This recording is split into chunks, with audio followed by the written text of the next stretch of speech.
My brothers, our beloved sisters, Godfather here, Mike side, one more time. Brothers, there's so much going on right now that's amplifying the bipolar reality that exists in these United States of America and its influence around the globe. It's been amazing. But I'm going to invite our listeners before we get going tonight to hit that like button, share this with someone else, become a subscriber, help us get to 100,000 on or before the end of this year. We just been having a lot of questions asked of us as to what are we trying to accomplish. And we share with those that we are attempting to provide a very balanced perspective of the Black man thought process in America. We are a group of brothers from similar backgrounds, but far different backgrounds. And our objective is to share what our experience has been from a Black man's point of view. We want to invest tonight some time on this concept of immigration, because perhaps we see immigration in a way different than others. And the concept of immigration in and of itself will demonstrate the bipolar reality that exists in America. America, my brothers, is a nation that refuses to see its true heirs.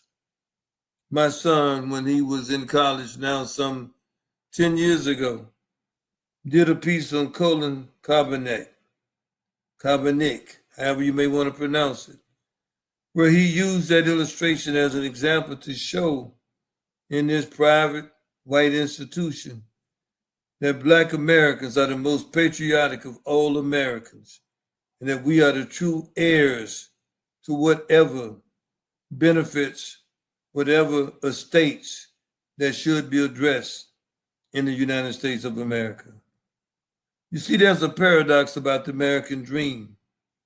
America was founded on the soaring rhetoric of liberty, equality, and justice for all. Yet from its inception, the nation erected a social and economic order built upon bondage.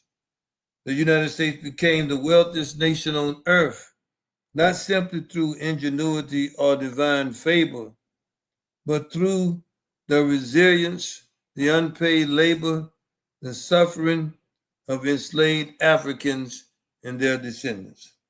We are the offspring and descendants of those people.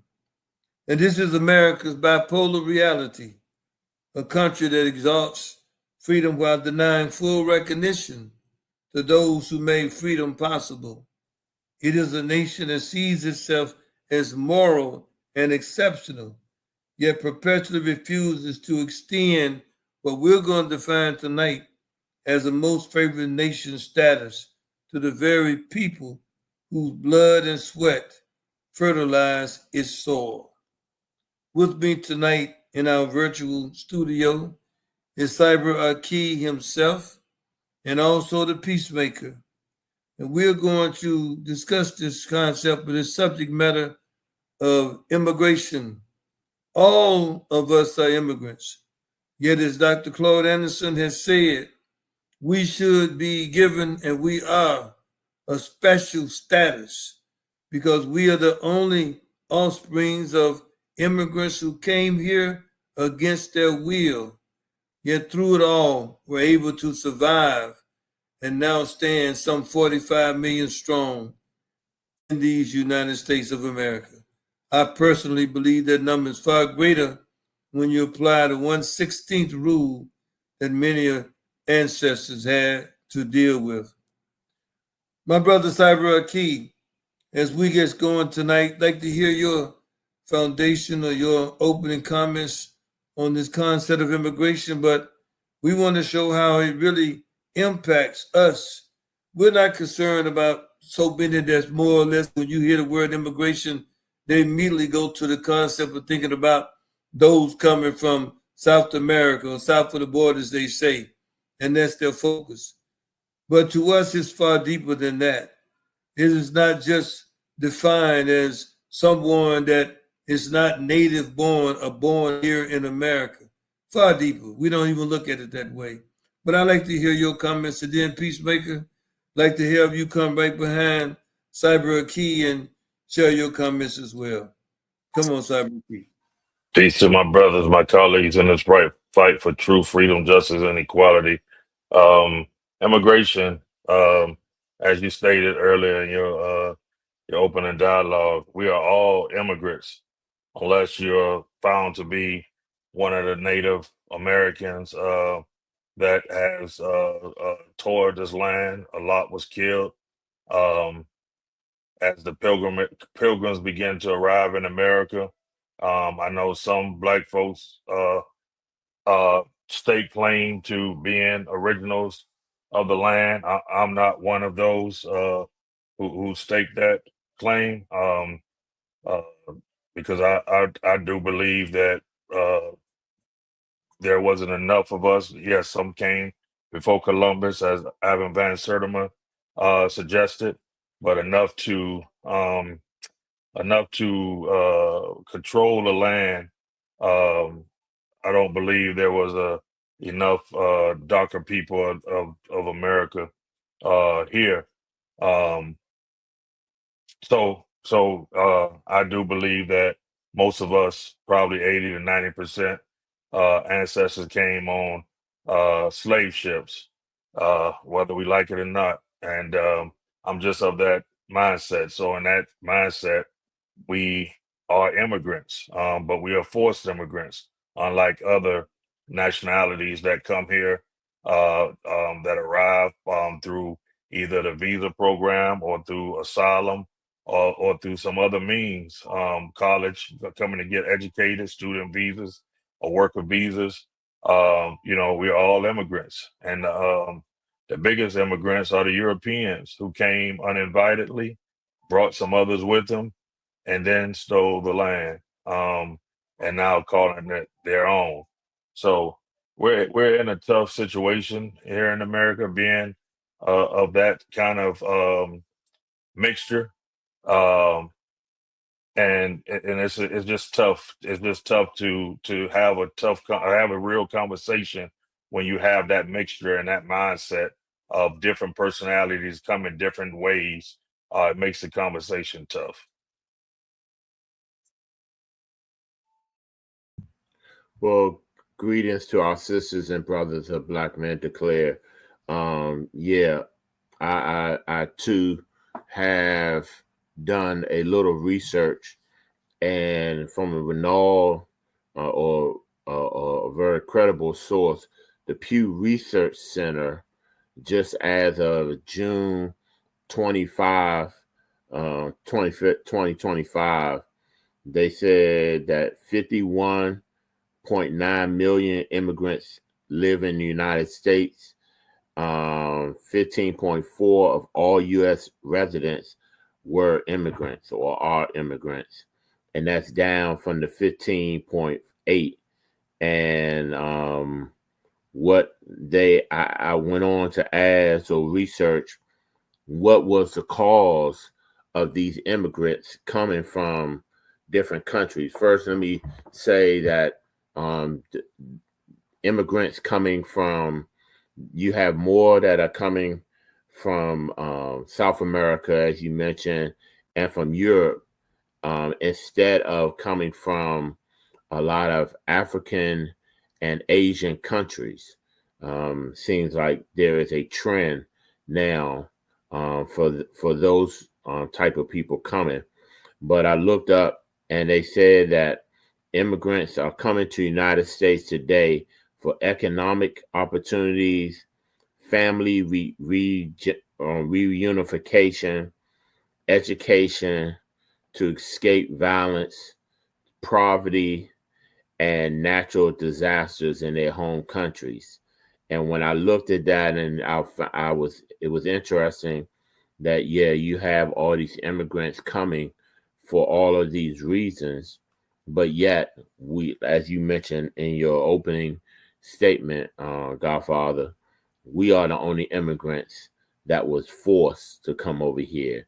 and it wasn't a choice. So we have a different mindset when it comes to immigration of the United States.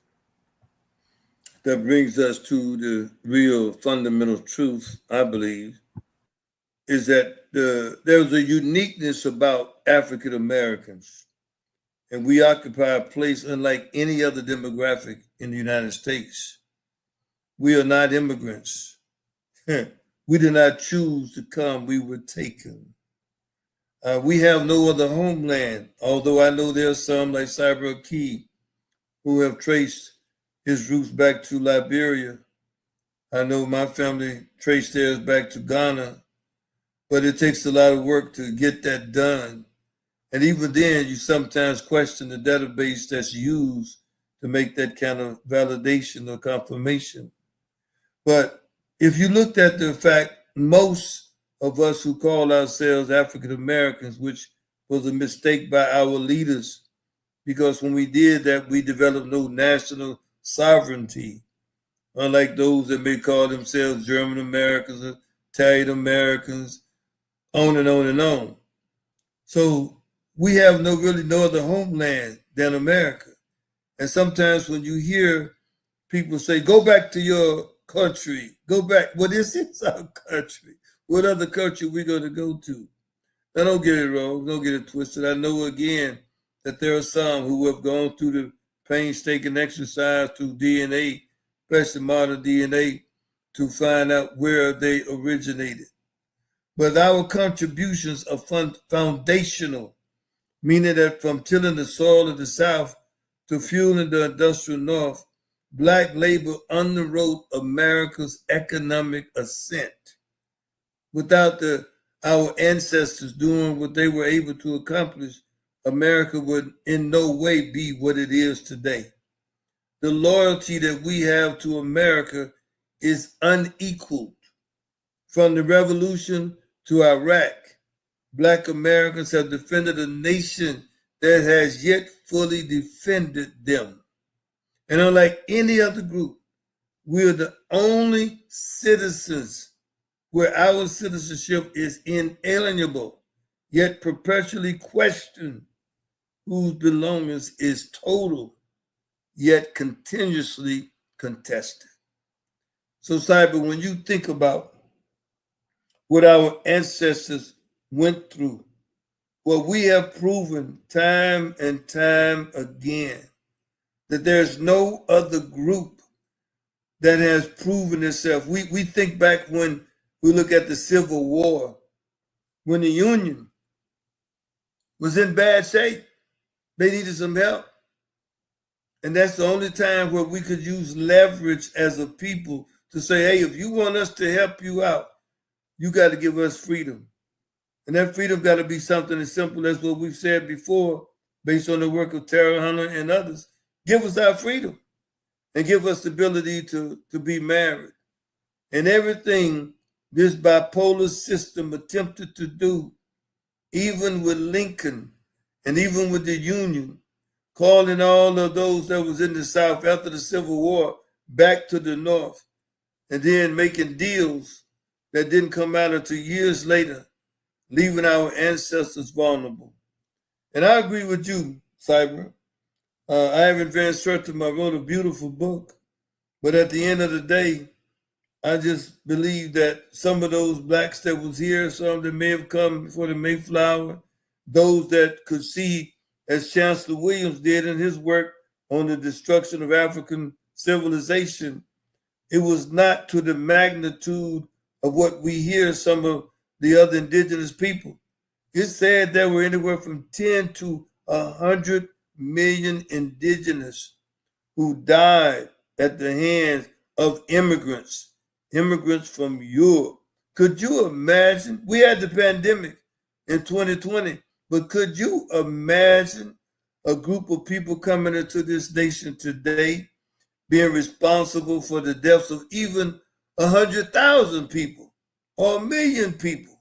Look at how we wanted to roast the Chinese with the concept being presented that perhaps the COVID virus originated in a lab somewhere in China. it's just amazing at the bipolar perspective that continuously exists here in America. But my brother Cyber, you're in the technical field.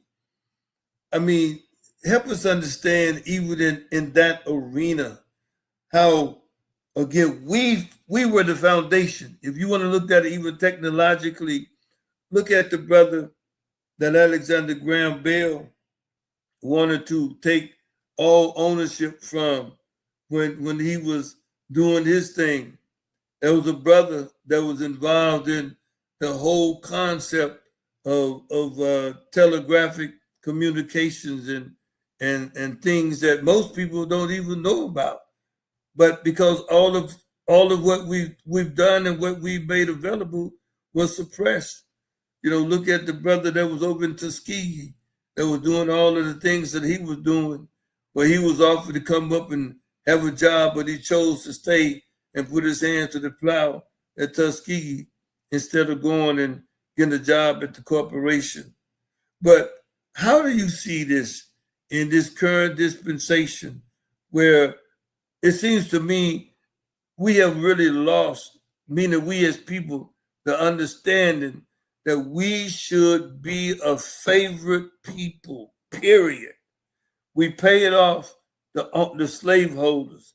We pay it off the Japanese for their internment during World War II at $20,000 a person. Why is it so difficult for America to come to grips with itself and say, yes, we need to pay these people. We need to pay them for the lost wages of their ancestors that would allow us at least to perhaps get closer on a per capita net worth as other people in the United States of America. Yeah, brother, that's a heavy question. I like the way that you set it up. And I'm gonna be transparent on air. Before I answer your question, I want to.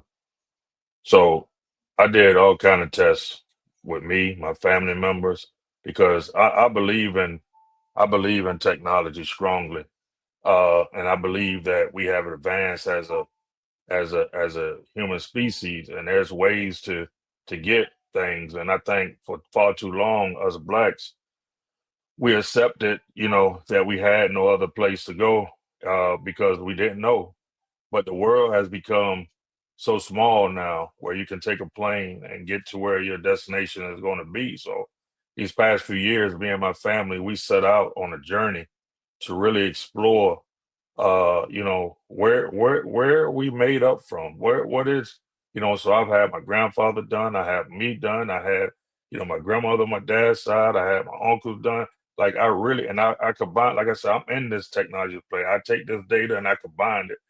I'm 17% Mali, 15% Nigeria, 14% Ivory Coast and Ghana, 11% Cameroon, 9% Benin and Togo, 5% Western Bantu people, 4% Senegal, 1% Central West Africa, 1% North Central Nigeria, 1% Southern Bantu people. That's my makeup. Now, if you just isolate it to the men side of my family, then you get strictly Nigeria. If you isolate it to the women's side, strictly, you get Liberia. So, which is on that Ivory Coast with Ghana. So I'm made up of a whole lot of stuff from Africa. 79%. When you add that all up, that's 79% African. I know where my home is. It's whether I want to accept it and take the challenge to get to know it. Oftentimes, we don't want to associate ourselves with that land. So you have the Chinese go in, and the Chinese say, okay, we associate ourselves with it.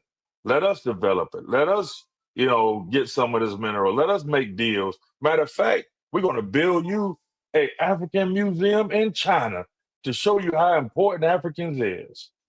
And this is the problem that I have with us as a people here in America. Far too long, we have accepted this road that we don't know. Well, we're in a time where God has allowed us to know. He has given us tools and access to tools that we've never had before. We've never had this kind of access and material that we can see what makes us who we are. We at this road, we at this crossroad. Do you want to know or do you want to know? We can't say, yeah, I know how some of us are, including myself, on a lot of things. When we trust him for everything else, but then when it comes to us finding out who he is, we don't trust. We in this pickle, man. So I know who I am now. I've had a great opportunity, and God willing, I'll be going back in 2026. I've had the opportunity to visit Ghana, and I know my ancestors stepped foot on that. I don't have to question. I know they stepped foot over there. So this government now, they can't say, well, this so far in the past. No, my DNA says that I was brought here on slave ships, and you owe me and my ancestors for the work that they have done for the past 400 years. And I have the proof now. There's no guessing. There's no guessing. We hear some of these podcasters, like some of these podcasters that, say that they not from Africa. There's no guessing. I have my paperwork. So let's get to the check cut. Beautiful, beautiful. Well stated. Peacemaker, when you come off a leverage like that, I don't know if you've had your DNA checked. I know I have, and it's a beautiful thing when you get a sense of you could call it validation, because when you look at the 2025 World Track and Field Championships, for example, it was a beautiful thing to see all of those brothers and sisters from all of those 54 nations or so that represented the continent of Africa, handling their business in track and field. And what was amazing, man, was the rainbow of colors that you were able to see. A lot of that based on just the mixing of races that we know took place as our ancestors migrated north and then east and then west from Africa. I don't know if you had a chance to see that at all, but in your own heart, mind, soul, and spirit, I mean, can you imagine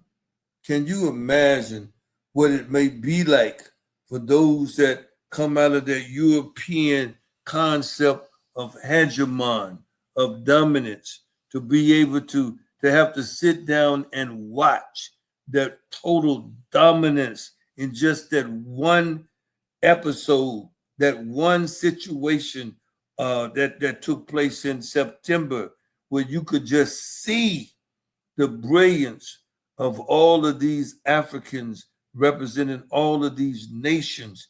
It was a powerful display. And yet, as dominant as it was, you didn't hear it being really touted as, look at these Africans. It was still a quiet affair. But I know it made my heart glad to see it. And at the same time, when you think about all of the things we have accomplished technologically as a people, I know you do quite a bit in looking at Black history, and what people have contributed, our people, to these United States of America and to the globe.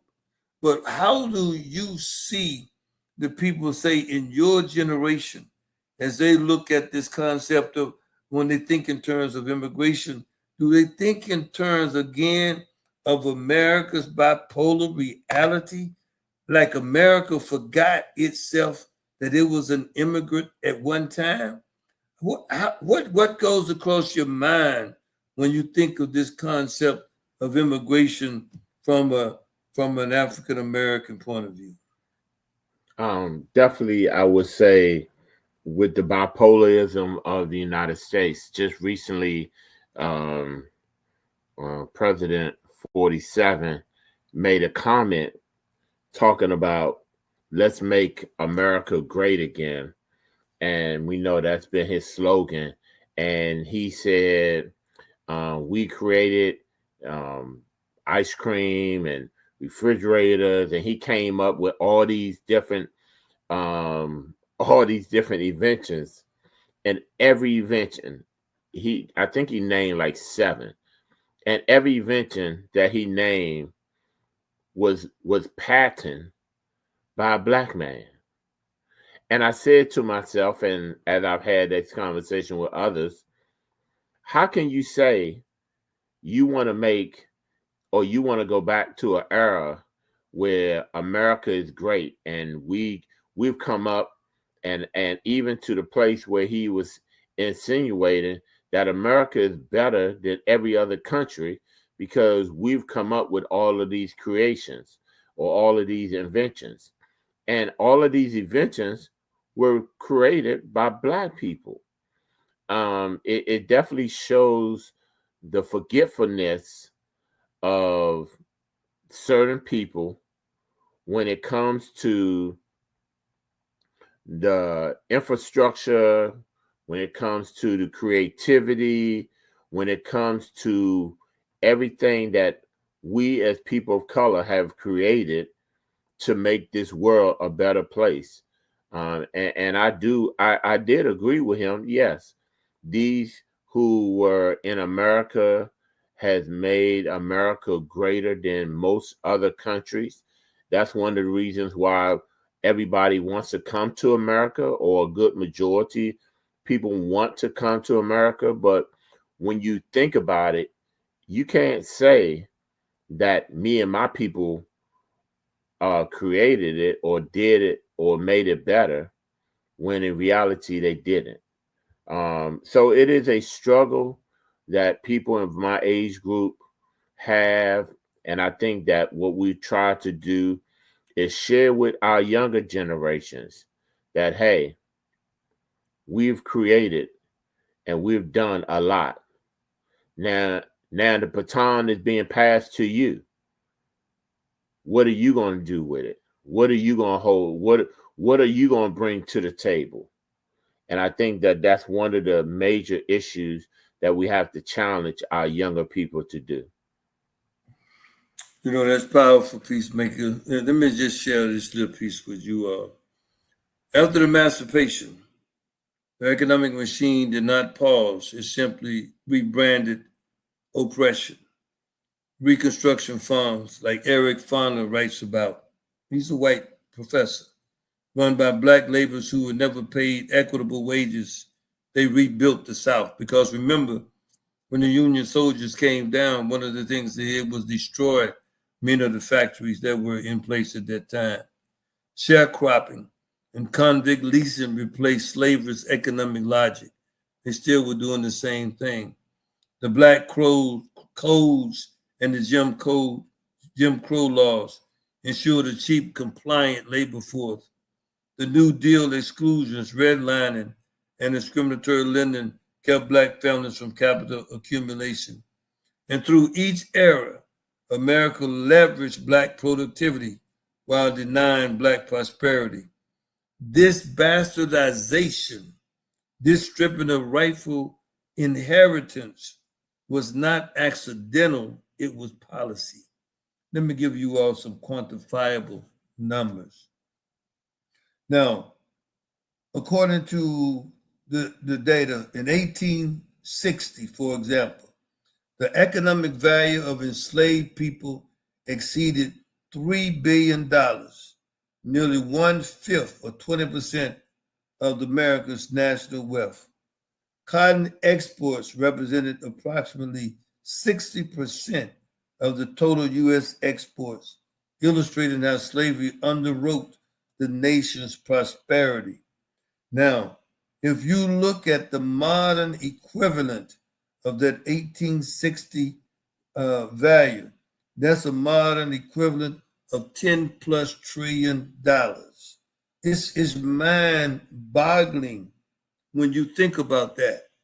And as you move forward into the industrialization of American industry, especially, let's say, in the automotive field in Detroit, I mean, what black folks contributed to the growth of the United States is undeniable.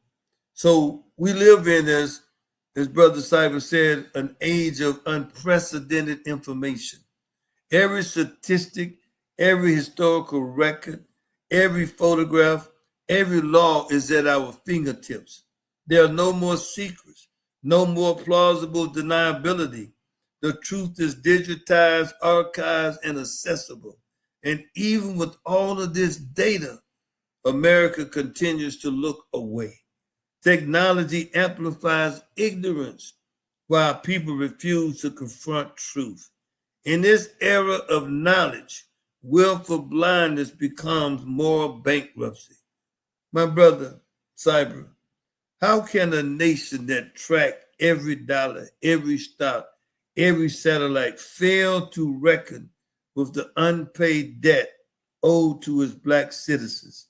How can America celebrate diversity while dismissing the singularity of the African American journey? A journey, my brothers, that was defined by involuntary arrival, coerced labor, cultural erasure, and spiritual endurance. Is there a stronger, more resilient people, not only in these United States of America, but in the full global itself? This is a philosophical question. But we know we have the data that shows what was given to the Japanese. We have the data that shows what was given to the white slave owners. Why is it so difficult for the only immigrants that did not come here by choice to get paid?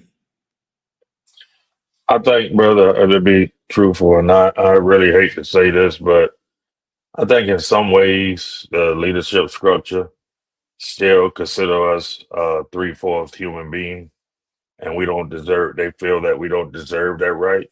You say that, and when the last part of your statement, you say they celebrate diversity, and as we can see, that was a facade in itself. And why do I say it was facade?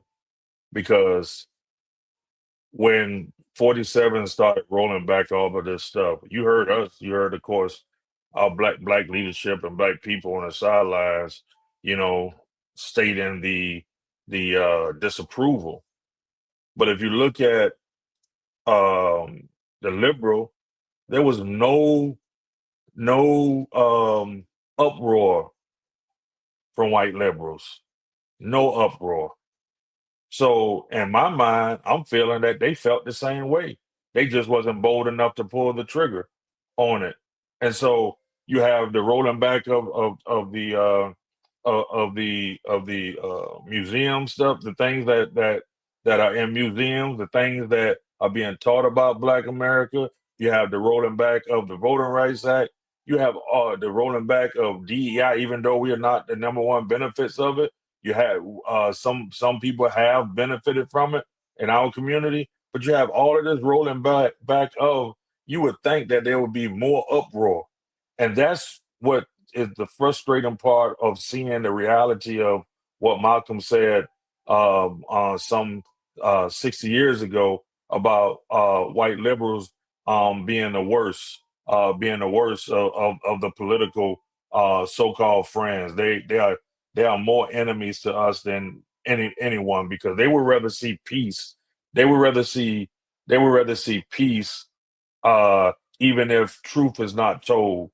They just want to have peace and have calm, and that's what we are in right now. We're in a time where America is being ripped apart, but the liberals are saying, "Oh, we just want the peace. We want to work together. We want to do this." You know, instead of saying, "No, let's go ahead and you want war. Let's go to war about what you're trying to do. What 47 is trying to do." So Malcolm said it, but he said it 60 years ago, man, and we sit around and we ignored it. They are the words. They watch everything that we have worked for, or our people have worked for, since coming out of slavery. They watch it get torn apart, and they just sit on the sideline. But then when you talk about other issues and stuff, you hear loud roars. When you hear a certain country name called, they front and center. They front and center when that certain country called. But the people who built the country, you're quiet when things happen to them. It's a disappointment. Wow. See, what you just described is what, again, the experts call the psychological cost of bipolarity. Is that for us as a people, there's a psychological cost.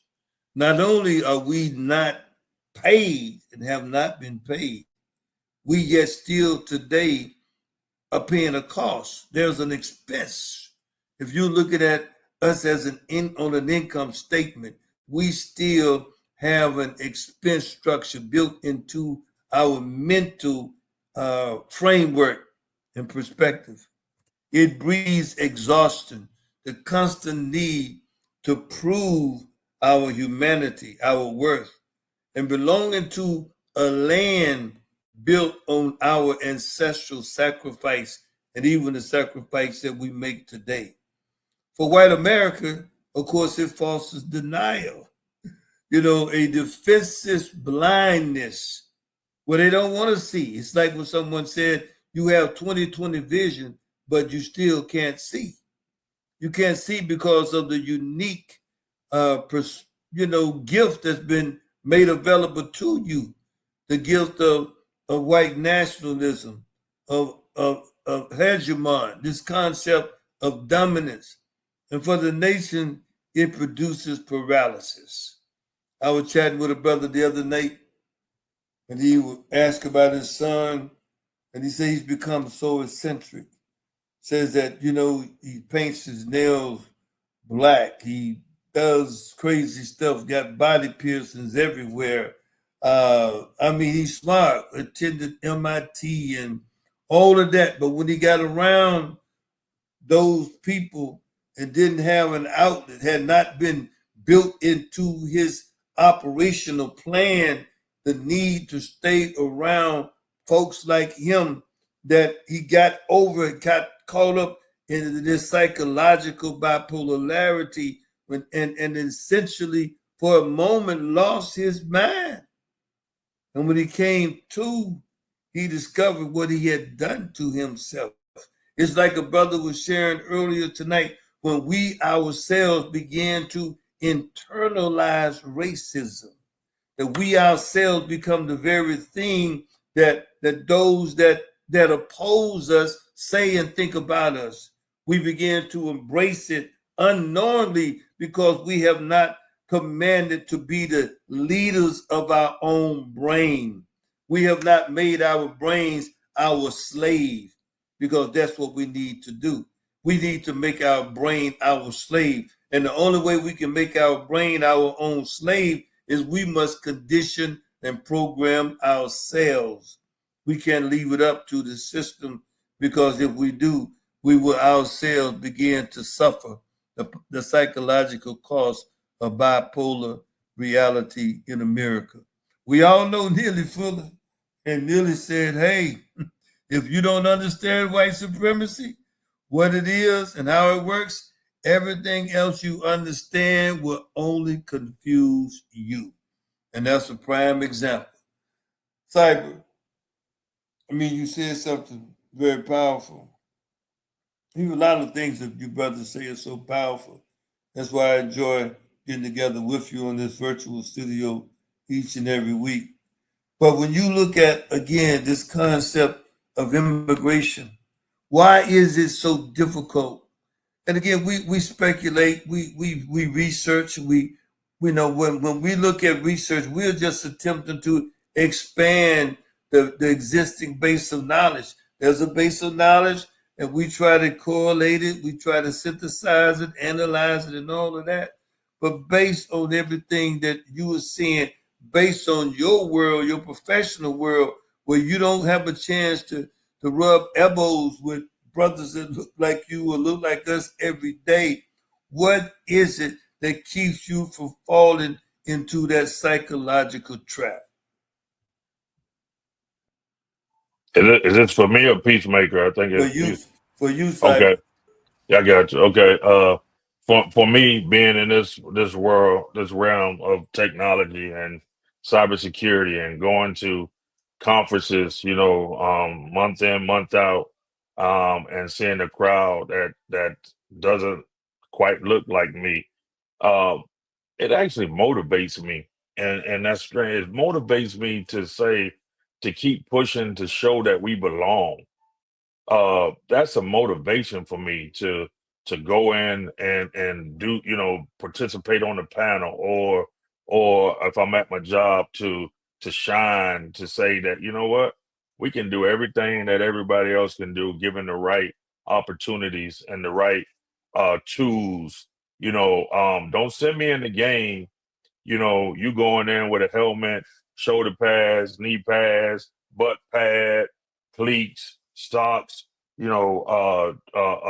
wristbands. You got the visor on, but then you send me in a game, and all I got is a towel wrapped around me. You can always say that you're better when you well equipped and I'm not. But if we both well equipped, then let's see how it plays out. And that's been America's game. That's been America's game. The more I study, the more I go down these rabbit holes and do. That's always been America's game. They go in it well prepared. Just look at the Tuskegee Airmen. Let's go back to the Tuskegee Airmen. And if you read any of the stories and how they went to war, and the other pilots, their planes were good, had the best planes, had the best, tools. They sent the Tuskegee Airmen, planes broken down, planes halfway working, but they got them up to some level of some level of what's the word I'm looking for? Proficiency.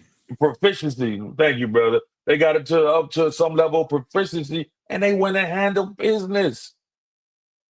As you stated before, as you stated when you opened this thing, you say your son wrote a paper saying that blacks are the most patriotic. We are the most patriotic, in my opinion, because we had no choice. We had no choice in this matter.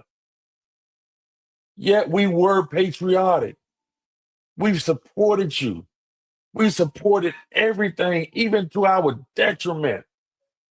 And you still smack us in the face every chance you get. But again, I tell my kids, like, I'm hoping that I'm the last generation, or my generation is the last generation that didn't have a choice. I got a choice now, but I done got a little season now. I done got a little season now, and got to take care of the elders. I'm that generation now that's taking care of the elders in my family.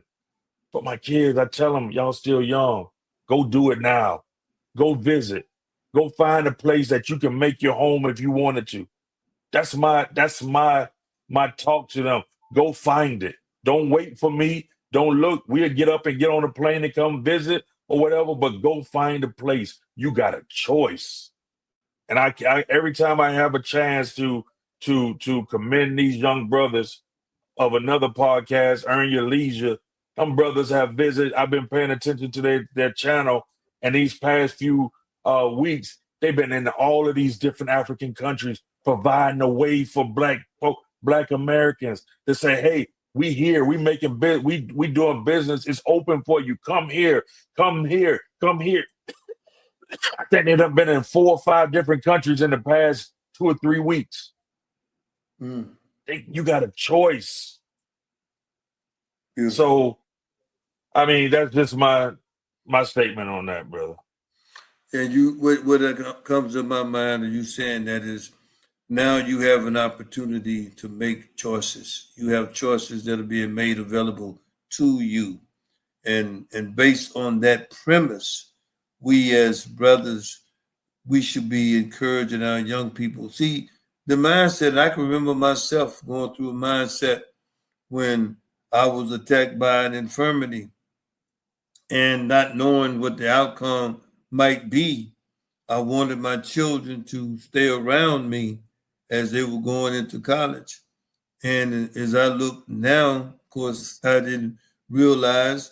I hope it wasn't an act of lack of faith on my part, wanting them around me.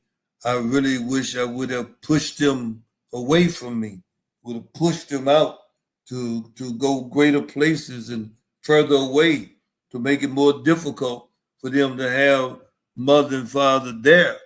And that was a selfishness that we all sometimes have to grow out of.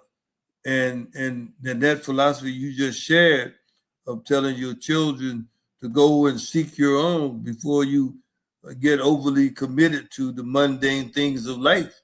Because once they get committed to the mundane things of life, like marriage and children and all of that, it becomes a little bit more complicated. But when you're young and free and not burdened with all of that, you can go and experience a lot of things. But peacemaker, we always got at some point come back to a process also of righteousness. When I think about immigration and to think about it, here it is, people saying, okay, you're making it difficult for the American farmer because you're running the immigrants back to Mexico and South America. Isn't it interesting that the thing we need most, food, that's an area where we want to pay people the least amount of money. And when 47 came back and said that if you don't let the immigrants come in, you're going to create jobs for the black people. At least he alluded to that potentiality. I mean, how is it? We should all want to be experts in growing food, living off the land. What's happened? How is it that the unwelcome immigrants or the forced immigrants that started with our people, were doing things that allowed folks to be sustained, but were paid nothing? And then in 2025, we have the same model in place. The people that's at the lowest end of the totem pole being paid money are those people that are asked to care for the very food that we need to sustain us. Is that bipolar or what? It definitely is. When you think about, it's the same bipolarism ideas that we have about our education system, that we have about our healthcare, and even now, what I've seen when it comes to healthcare or concerning of elderly patients. My brother being in a nursing home, and I see it every time I go and visit, that those are the people that get paid the less amount of money, but they are the ones that's doing one of the greatest, if not the most honorable jobs that we have.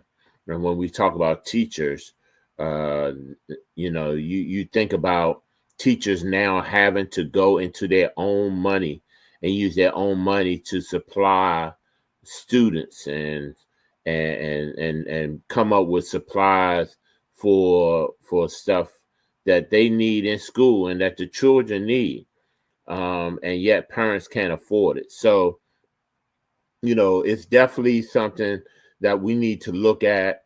I will say that having a grandfather who had a garden in his backyard, in our backyard, I was never wanted to get involved.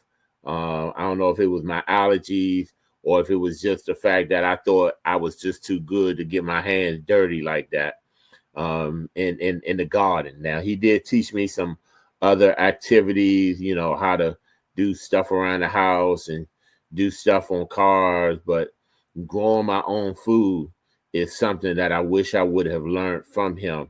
And we didn't have a big backyard, but we had a decent backyard, maybe a 22 by 12.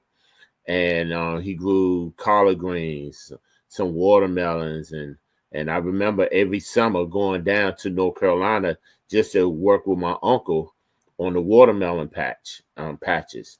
So it's definitely something that we need to look at when we see these immigrants and 47 talk about these so-called black jobs. I think one of the reasons why he is so afraid is because he's seen these immigrants become unionized. And we understand that he is a great proponent or deterrent against the unions. He does not like unions. He wants to disband and get rid of all kind of unions. Even in the federal government, one of the things that he did in this administration is to disable unions. So he sees that these people are unionizing, that they coming together, and that when you come together, there's nothing that's almost impossible for you to achieve. So I think he's seen where, unfortunately, we as people of color did not unionize as we ought to, but he sees that these immigrants, these Southern American immigrants coming together saying, hey, we need better conditions. We're doing work that no one else wants to do, but more or less we're doing work that will feed the world, and we deserve better and we want better. Now, Peacemaker, you want to tell me you went down there, you don't want to get your alligators dirty, you didn't want to get your fresh cup. Well, when I went down to North Carolina, I ain't have a choice. But when I was back here in the city, I had a choice. Okay, you don't want to get those gators wet. But recognition, brothers, I think, is the first step towards trying to find if there is any type of reconciliation, meaning what the Europeans can be led to or expected to do. Because we are not outsiders seeking charity. We ain't asking for nothing that don't belong to us. My grandfather, he was an entrepreneur because he had a farm in Mississippi. And that's what he did. 16 children, married at 16. My grandmother was 13. And, but we're not guests at the American table. We just not. We built the table. We cooked the meal, but we were denied a seat. I mean, if America should be granting African Americans, similar to what you do in business and international business, a most favored nation status. I mean, you talk about when you think about reservations in this country, how when they do business oftentimes with the government, they get this so-called most favored nation treatment to where oftentimes they get a better price, the lowest price, and all this kind of stuff. But if America can grant most favored nation status to trading partners, it can surely develop some kind of most deserving people status to its own children, to its own heirs, to those who allowed America to be what it is today. It is a distasteful reality to hear people talk about ridding America of DEI, when in fact we are not the real leading recipients of that particular program, but another facade, another lie to have the people think, feel, and believe that some kind of reason there's something favorable being made available to us. To deny this reality in this age in 2025 is what some call intentional amnesia, to where we have forgotten about what's going on. As we close down this session, Cyber, once again, what are we going to do? That's why we're together, brothers, is to get a word out, to encourage people, to say, look, we got to have a full understanding. We just can't jump on any bandwagon. And when people start talking about immigration, we want, oh yeah, we got to close down the borders. Oh yeah. No. That's not our fight. Our fight should be, hey, we want most favored citizen status right here in America. We want to be paid. We want our network. Do we realize what we could do with $10 trillion plus dollars?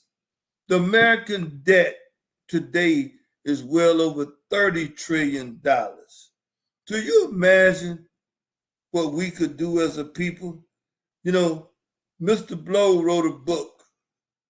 Charles Blow, I think the name, Curtis Blow Charles. He wrote a book about going back and again carving out a piece of the United States of America. Booker T. Washington talked about how we needed to learn how to use our hand versus worrying about integrating with Europeans. And there are many others that have had similar concepts. But at the end of the day, as we close this down, is it going to be possible now that this slippery slope is already happened? The empire has already fallen. De-dollarization has already taken place. I mean, so given what's happening right now, is it even conceivable? Is it possible that we ever can expect reparations or whatever you want to call it, back wages to take place so that then we, our people, of 45 million, we probably have those that's passing as Europeans, they're going to want to come back and re-sign up. They're going to want to get back on the team if such a thing. And trust me, we serve a mighty God, brothers, because like Brother Cyber was saying, if they could make it on airplanes, never they never lost anybody that they were protecting. Not one time. Not one time. And be protected by Almighty God.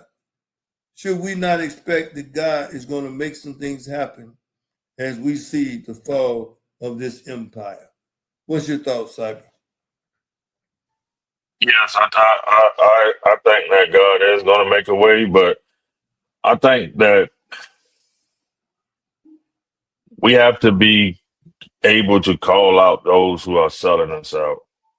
And I think sometimes we don't do a good enough job of that. And I think sometimes that's why we're not getting what we want, because they pick our leaders for us. They pick our leaders, they give them a check. And that has known that in the black community, the black bourgeoisie has been known to keep the black normal man and woman at check. They give them a check to keep us in check. And I think they've been doing a good job at it. And I give you a prime example. Who just gave Van Jones $100,000? Wasn't it Bezos? Gave him $100,000. I mean, $100 million or something like that to do investments or whatever he was supposed to be doing. And now you listen to the talk that Van Jones is talking. It has nothing to do with black people. He's critical of us. So he's gotten his check and saying, now I'm going to keep y'all in check.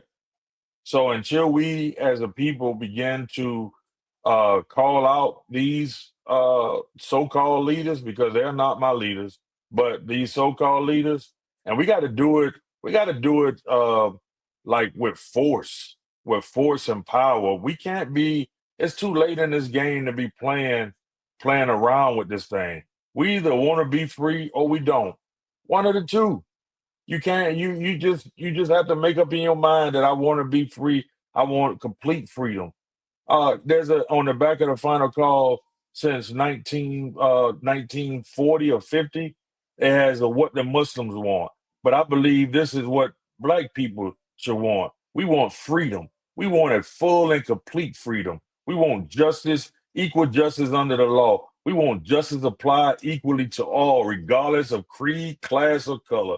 We want equality of opportunity. We want equal membership in society with the best in civilized society. We want our people in America whose parents or grandparents were descendants from slaves to be allowed to establish a state, a separate state or territory of their own, either on this continent or elsewhere. We believe that our former slave masters are obligated to provide such land, and that area must be fertile and minerally rich. We believe that our former slave masters are obligated to maintain and supply our needs in this separate state or territory for the next 20 to 25 years until we are able to produce and supply our own needs.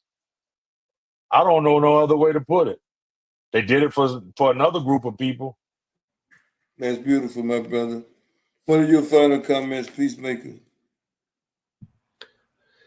Yeah, I am again with all of these people who are coming to America. And though I know some people will try to say, well, you all sound like you all don't want to be here. And sometimes I don't. But I appreciate America. I love America. But I understand what America has done to my people. I understand what it has stood for to my people and what the harm, the hurt, and the harm that it has caused to my people. And I'm trying to stop it by any means necessary. I think that we ought to get to the place where we do separate at a time. We try to do the inclusion and no hatred. And there's as the young people would say, there's no love lost. It's just that we trying to do something different. If you all are not going to give us what we rightfully earn, not what we earned it. Again, then let us free. Let us be free. One of the things that I would definitely like for us to do is support our young inventors. There is a young inventor out of the Atlantic area named Julian Brown, who has recently come up with a way to make gasoline or fuel out of plastic. And I think we definitely should cover him, make sure that that invention continues to grow and become popularized, and make sure that no one else can claim it like they've tried to claim all these other inventions. So that's only one inventor. We have others that were making water out of air. I forgot the brother's name, and causing clean water. So I think that we need to definitely invest, protect, and make sure that our inventors, that they understand where they come from, and they don't get that isolated insomnia to say, oh, I no longer understand my people because I don't hang around my people. But I'm always going to look out for my people because I come from my people. I stand on their shoulders and I represent them when I go out into the world. As always, peace and love. Powerful, brother. And I'm going to tell you, that brother that can take, if he could take PT bottles and turn them into fuel, trust me, that's $1 trillion deal right there. And of course, the capability of taking water out of the air and extracting the soil that's evaporated, that's a powerful concept in and of itself. But as I close, let me just give you brothers a couple of numbers. Do we realize that from the inception of this nation, that the only decade that Black immigrants began to show up from the continent of Africa was in the 2000 to 2020 to 2025, and then it was less than 5% of the immigrants coming to this nation. 1965 to 1980, over 70% came from Latin America and Asia. 1980 to 2020, Mexico, India, China, and the Philippines. And again, in time period 20 to 2025, less than 5% came from Africa. And so when you look at that, that's the first time what you call free African immigrants came to America. Prior to that, there was no significant immigration from Africa to the United States by people that came from Africa. If they came, they slid in, but by the statistics made available from Pew Research, that's what it's been. It hasn't been that many people. And again, when you look at the double standards on the reparations ledger, there is just no way you can justify what's taking place. So we are the unseen heirs in the United States of America. Recently, I was dealing with a probate situation, and I tell you, heirs are very interested in what is theirs. Heirs interested in theirs. And America's greatest paradox is that the very people who made her great are still waiting to be seen as great. Our people, we are the children of the enslaved, and we're not just a part of America, but we are America. We are the truest sons and daughters. There are no truer sons and daughters.